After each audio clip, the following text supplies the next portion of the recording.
My brother slept with my wife, let me raise his son for years, and my whole family covered it up. So I walked away forever, built a better life without them, and smiled as their lies destroyed them one by one. The phone rang at exactly 6:45 p.m. on a Thursday. I was sitting on my back patio, nursing a cold IPA, watching my wife Sarah water her prized hydrangeas. The Seattle evening air was crisp, the kind of perfect twilight that makes you forget the world is full of ugly things. Then my screen lit up. Unknown number. I almost let it go to voicemail. I really should have, but some primal instinct, some dormant radar that had been sleeping for 16 years made my thumb swipe. Except Marcus, I didn't recognize the voice at first. 16 years of absolute radio-silent void does that to a person's memory. It smooths out the familiar edges, turning people who used to know the very blueprints of your soul into absolute strangers. But then he said my name again, his voice cracking and the air in my lungs turned to ice. Julian, my older brother. I didn't hang up. I didn't speak. I just let the heavy, suffocating silence stretch across the cellular connection like a canyon. Neither of us had the tools to cross. Sarah looked up from her garden, saw the blood drain from my face, and quietly set the hose down. She knows that look. She knows what it means when I go completely still. Marcus, please. Julian's voice was wet, trembling. I know I don't have the right to call. I know what I did was unforgivable. I need to talk to you about the kids. The kids. That's what he called them. Like they were mine. Like I had any stake in the miserable life he built on the smoking ashes of mine. They're asking about you, he continued the words, tumbling out in a desperate, pathetic rush. The twins Mason and Miles, they see their cousins talking about Uncle Marcus, and they want to know why they don't have one. They deserve to know their family, Marcus. They're innocent in all this. We're losing the house. Eleanor is drowning. We have nothing left. I let him finish. I listened to every single ragged breath, every pathetic sob. Then I spoke and my voice came out as flat and cold as a slab of granite. You stole my wife, my son, and my peace. You don't get my forgiveness, too. I hung up before he could take another breath. I blocked the number set, the phone face down on the cedar table, and watched the condensation bead on my glass. Sarah walked over, stood behind my chair, and rested her hands on my shoulders. She didn't ask who it was. She already knew. For 16 years, I gave them nothing. No calls, no letters, no angry texts, no messages relayed through mutual friends. Just silence. The kind of silence that is louder than a shotgun blast, more final than a tombstone. Today wasn't going to be any shiny different. 16 years ago, I thought I had the entire world figured out. I was 28 working grueling 70-hour weeks as a floor manager at a tech manufacturing plant just outside Seattle. The pay was great, but the hours were soul-crushing. My hands were permanently calloused, my back constantly ached, and I practically lived in steel-toed boots, but I didn't care. I had Elena waiting at home, and Leo, my boy, barely 2 years old, who would sprint down the hallway yelling, "Daddy," the second he heard my key in the lock. That kid was my entire universe. I would drag myself home after a quarter hour, double shift muscles, screaming eyes, burning from fluorescent factory lights. And the second I smelled Leo's baby shampoo and felt his little arms wrap around my neck, every ounce of exhaustion vanished. I was building a kingdom for them, a life, a family, a future. Julian was around constantly back then. My older brother, the golden child, he was a senior software developer, drove a brand new Audi, wore custom suits, and had this effortless magnetic charm that made people instantly fall in love with him. He'd stop by our house all the time, especially when I was pulling mandatory overtime, and Elena was overwhelmed with Leo. Julian said he wanted to be the best uncle in the world. He brought groceries, expensive toys, and offered to babysit so Elena could nap. I trusted him implicitly. The way you trust the sun to rise, he was blood. We shared a childhood, parents, a history. When I was sweating on a factory floor at 2 a.m., I felt comforted, knowing my brother was making sure my wife and son were safe. I was working so hard to provide that I missed the details. The tiny glaring red flags, the way Elena started taking her phone into the bathroom with her, The way she changed her passcode, the way the house always smelled faintly of Julian's expensive sandalwood cologne when I got home. The way Leo had Julian's exact eye shape, his distinct jawline, his thick curly hair. I convinced myself it was just genetics. Families share traits, right? I was too busy being the perfect provider to see that I was funding my own betrayal. The illusion shattered on a rainy Tuesday in November. A massive supply chain failure shut down the assembly line. My director sent my entire shift home early. I was thrilled. I thought I'd surprise Elena with lunch, maybe take Leo to the indoor aquarium. I pulled into my driveway at 1:15 p.m. The house was dead quiet. Julian's Audi was parked a block away, hidden behind a neighbor's RV, but I didn't notice it then. I unlocked the front door quietly, hoping Leo was napping. I took off my boots. The house was silent, but then I heard it. A muffled sound from the upstairs master bedroom. A laugh. Elena's laugh followed by a deep, familiar groan. Some primal animalistic part of your brain recognizes utter destruction before your heart even has a chance to brace for impact. I stood at the bottom of the stairs, my lunch cooler dangling from my hand, and the world simply stopped spinning. I didn't run up the stairs. I walked slowly, silently. Every step felt like wing through wet cement. I reached the bedroom door. It was cracked open. I pushed it. There they were, in the bed I bought. On the sheets, I washed my brother, my wife. I didn't scream. I didn't lunge at them. I didn't even breathe. Time froze into a solid block of ice. They didn't even notice me for a full 10 seconds. When Julian finally looked up and saw me standing in the doorway, the color drained from his face so fast he looked like a corpse. Elena screamed, scrambling for the duvet, her face twisting into absolute terror. Marcus, wait, it's not!" Julian stammered frantically, grabbing his clothes. "I didn't say a single word." I reached into my pocket, pulled out my phone, and snapped 3 crystal-clear photos. The flash illuminated their naked, terrified faces. Then I turned around, walked down the stairs, put my boots back on, and walked out the front door. I got into my truck and drove away, while Julian chased me down the driveway half-dressed, screaming my name. I drove to a shady roadside off I-5. The room smelled like industrial bleach and stale cigarette smoke. I sat on the edge of the sagging mattress, pulled a notepad from my glove box, and started doing the math. Leo's birthday, April 12th. Count backward, 9 months, mid-July. I opened my phone's calendar, looked at July of the previous year. July 10th to July 24th, the plant's massive system upgrade. I had worked 18 straight days, 16 hours a day. I came home at 3 a.m. every night. Elena had complained she was lonely. Julian had texted me, "Don't worry, bro. I'll stay over a few nights so Elena isn't alone in the house. Focus on the bag." I stared at the dates until my vision blurred. Then I opened my photo gallery. I looked at pictures of Leo, really looked at them, without the blinding fog of a father's love. His eyes emerald green. Mine are dark brown. Eleanor's are hazel. Julian's are emerald green. The slight hook of his nose. Julian's nose, the lopsided dimple on his left cheek. I'd seen that exact smile across the dinner table my entire childhood. I didn't cry. I just picked up my phone and booked an appointment at a private DNA testing clinic for the next morning. I called out of work claiming a family emergency. The clinic was located in a depressing strip mall. I told the receptionist I needed a routine paternity test for legal reasons.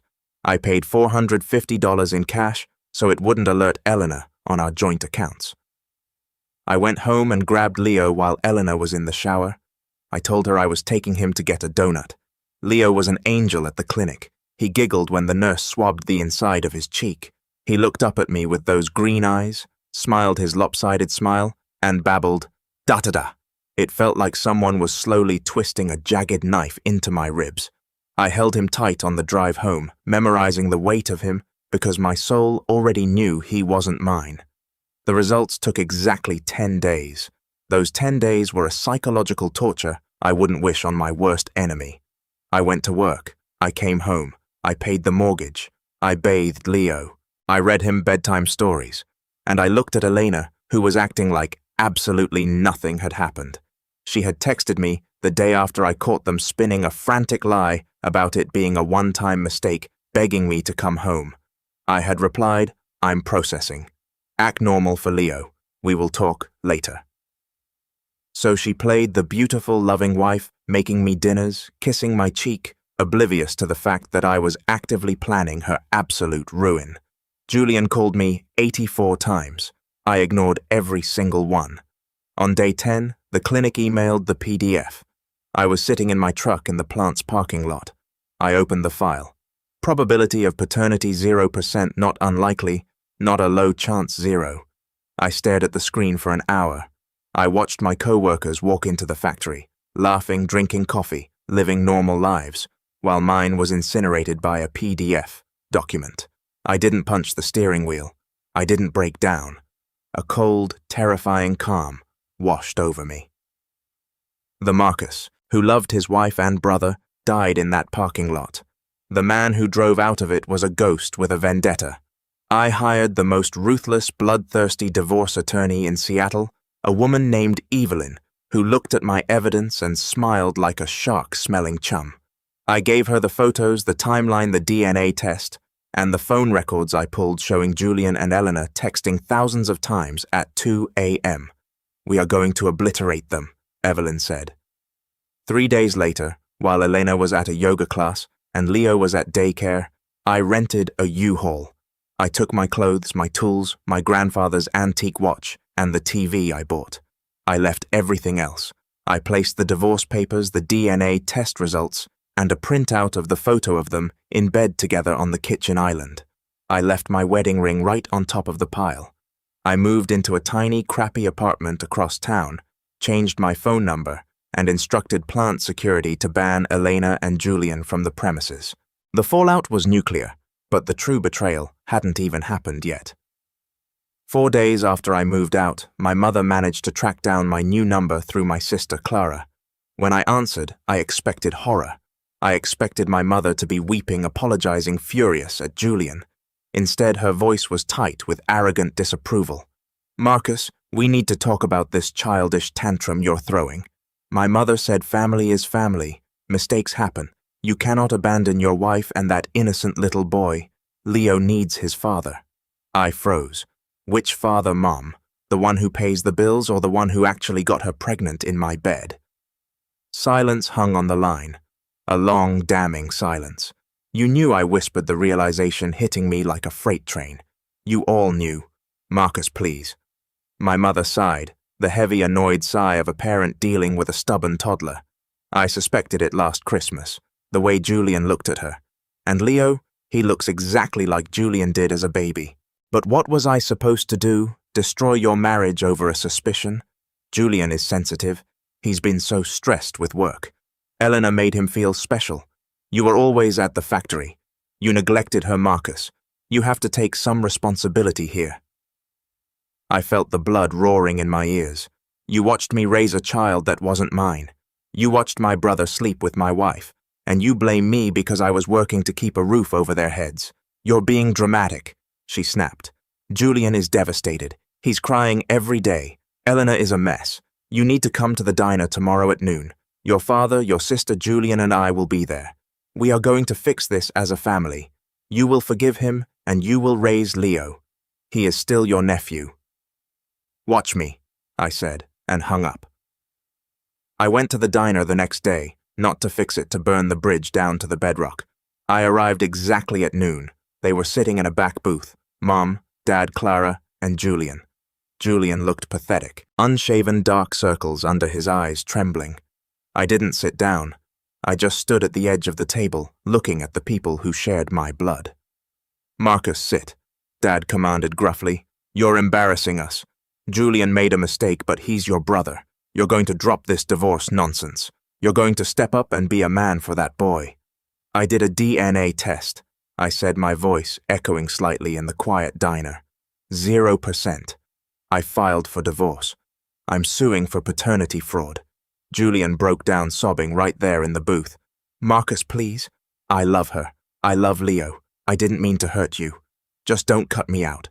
Please. I'll pay you back for the years you raised him. I'll do anything. I looked at my little sister Clara. She was crying silently. "Did you know too?" I asked her. Clara couldn't look me in the eye. I saw them kissing in the kitchen at Thanksgiving." She sobbed. "I'm so sorry, Marcus. Mom told me not to say anything. She said it would ruin the family. You chose him," I said, looking at all of them. "Every single one of you. You watched me bleed myself dry for a lie. And you protected the parasite who did it. Congratulations, Julian. You wanted my wife. She's your problem now. You wanted a kid. Pay for him yourself. But you don't get me. None of you do." My mother stood up, her face red with rage. "If you walk out that door, Marcus, you are dead to us. You are tearing this family apart over your selfish pride." "No," I said, turning my back on them. Julian tore it apart. "You just swept the pieces under the rug. I'm done." I walked out, and for 16 years, I never looked back. Update 1.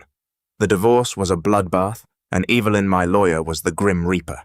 Eleanor tried to play the victim, demanding alimony, child support, and the house. She claimed I was a monster abandoning his child. But in our state, adultery heavily impacts alimony, and paternity fraud is a massive legal liability. Evelyn walked into the courtroom and systematically dismantled Eleanor's entire life. We presented the DNA test. The judge immediately struck down the child support request. We presented the photos and the 5,000 text messages, proving a 2-year-long affair. The judge denied her alimony. Because I had purchased the house before the marriage with my own savings, and Elena had never contributed a dime to the mortgage. The judge ordered the house sold and awarded me 80% of the equity. Eleanor left the courtroom with nothing but her clothes, her car, and Julian's bastard son. She tried to approach me in the hallway, tears streaming down her face, begging for a moment to talk. I didn't even break my stride. I walked right past her like she was a ghost. After that, I vanished. I changed my number again. I moved to a gated complex. I threw myself entirely into my career. I worked like a man possessed, using the rage as fuel. For the first 3 years, I was hollow, a walking shell. I didn't date. I barely socialized. I went to therapy because the anger was starting to eat holes in my stomach, but mostly I just survived. Slowly, the ice began to thaw. By year 5, I was promoted to plant director. I was making more money than I ever knew what to do with. I bought a beautiful house with a massive yard. I started hiking, traveling, living for myself. And then I met Sarah. She was a logistics consultant hired by my company. Brilliant, sharp, with a laugh that made me feel like I was waking up from a coma. We dated for a year before I finally told her the truth about my past. I laid out the entire ugly story on a Sunday morning over coffee. She didn't pity me. She didn't judge me. She just held my hand and said, "They didn't deserve you, but I'm glad they let you go so I could find you." We got married 3 years later. We decided not to have kids, choosing instead to travel the world, build our careers, and enjoy our peace. My sister Clara was the only family member I eventually allowed back into my life under strict conditions. She had reached out 5 years after the fallout. Deeply remorseful, having gone to therapy to unlearn our mother's toxic enabling, I allowed her to text me. Over the years, we rebuilt a fragile relationship. I became an uncle to her kids, going to their graduations and birthdays. But she knew the golden rule. Never ever mention Julian, our parents, or Eleanor. But occasionally, pieces of information slipped through the cracks. Clara didn't tell me directly, but I heard from mutual acquaintances. Julian's perfect life had imploded. Karma, it turns out, is incredibly patient, but she never misses. Julian and Eleanor got married shortly after our divorce. They had twin boys, Mason and Miles. But building a marriage on a foundation of betrayal and guilt is like building a house on quicksand. Julian's pristine software career tanked. He developed a severe drinking problem, got fired for missing deadlines, and struggled to hold down a job. Eleanor, used to me providing everything while she stayed home, resented him for their financial struggles. My parents blew through their retirement savings, bailing Julian out of debt over and over again. My mother had a stroke that left her partially paralyzed and miserable. My father developed severe dementia and had to be put in a state-run facility because they couldn't afford private care. And Leo. Leo was the ultimate tragic irony. He grew up believing Julian was just his dad, But kids aren't stupid. They hear the whispers. They feel the tension. A few months ago, according to what Clara accidentally let slip, Leo, now 18, found a hidden box in Elena's closet.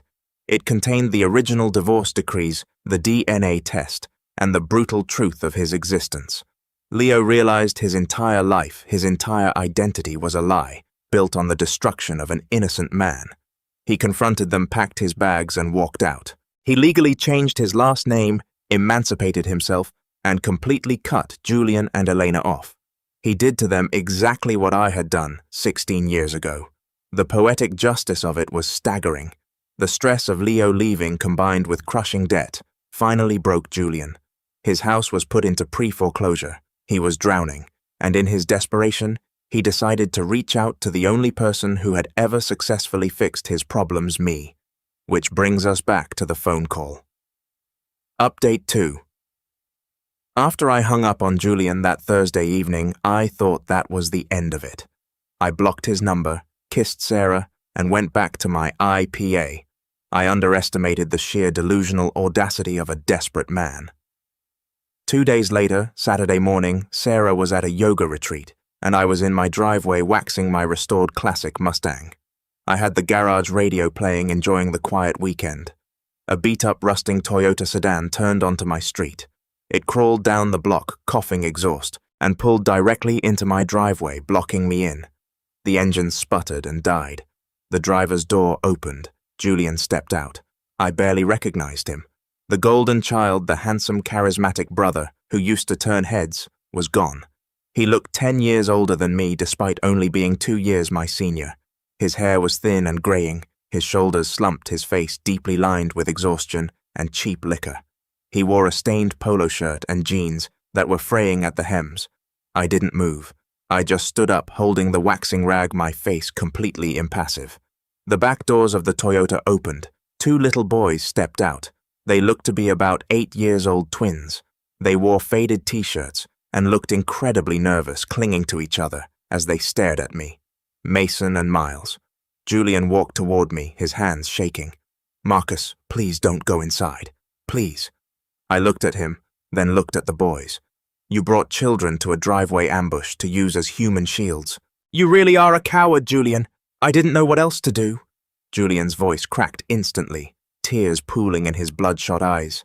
"You blocked my number. Clara refused to tell me where you lived. I had to hire a private investigator online just to find this address." "Marcus, look at them. Look at your nephews." "I don't have nephews," I said, my voice dangerously low. "Get off my property before I call the police for trespassing." "Marcus, we are losing the house on Tuesday." Julian sobbed, falling to his knees, right there on the concrete. "The bank is taking it. Elena is working 3 jobs, and we still can't afford groceries. Mom is in a state facility sleeping in a hallway bed. Leo hates me. He won't even look at me. I have nothing. I know you're the regional director now. I know you have money. I'm not asking for me. I swear to God, I'm not asking for me. Just pay the arrears on the house. Keep a roof over these boys' heads. They're innocent. They didn't do anything to you." The boys were crying now, terrified by their father, sobbing on the ground. I looked at Julian kneeling on the concrete. I felt absolutely nothing. No pity, no residual brotherly love, just a cold, clinical disgust. "You're right," I said, stepping closer to him. "They are innocent. They didn't do anything wrong." I crouched down so I was eye level with Julian. "But you did. You made a choice 16 years ago. You chose to sleep with my wife. You chose to lie to my face. You chose to let me raise a child you created. And when I walked away, you chose to play house with the woman who helped you destroy me." This, I gestured to his rusted car, his frayed clothes, his crying children. "This isn't bad luck, Julian. This is the bill coming due." "Please," Julian whispered, grabbing my pant leg. "They're your blood." I kicked his hand away. I stood up and looked directly at the 2 boys. They flinched. "Listen to me, boys," I said, my voice clear and carrying across the quiet suburban street. "Your father is crying because he wants my money, but I want you to know why he doesn't have any. 16 years ago, your father snuck into my house and slept with my wife. He destroyed my family. He is a liar, a cheat, and a thief. The reason you are losing your house is because your father is a weak man who cannot take care of the responsibilities he stole. Remember that when you grow up, don't be like him." Julian let out a wail of absolute agony. "Marcus, you're traumatizing them. How could you say that to children? You wanted them to know their uncle," I said coldly. "Now they do."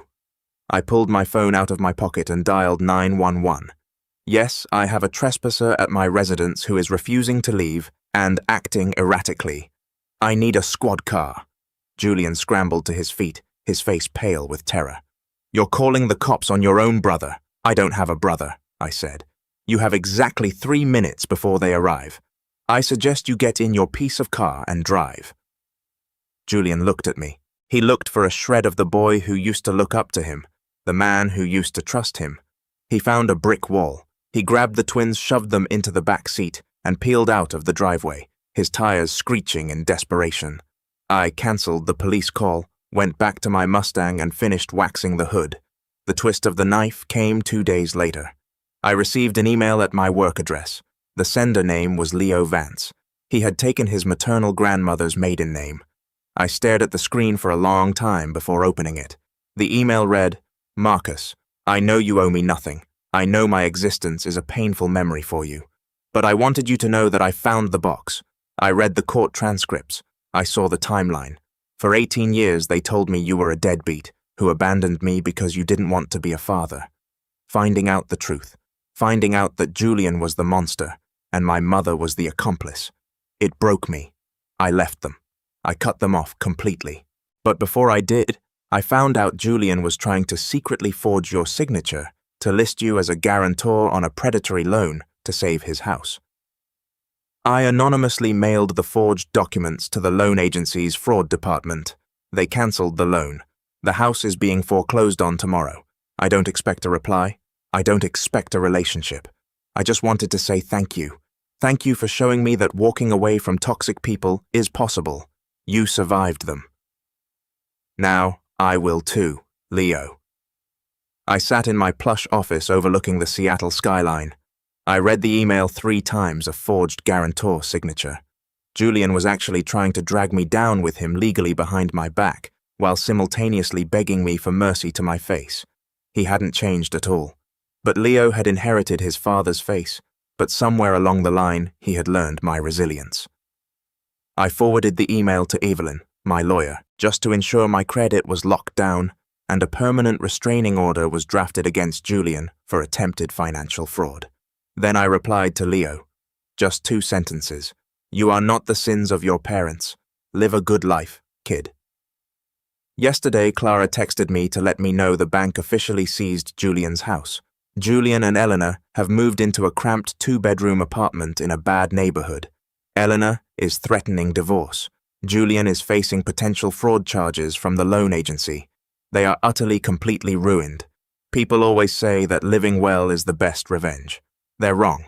Living well and then watching the people who betrayed you drown in the exact consequences of their own actions while you refuse to throw them a life preserver. That is the best revenge. I'm sitting on my patio again. Sarah is making dinner. The sun is setting. My life is quiet, peaceful, and entirely mine. The bridge is burned. The ashes have blown away.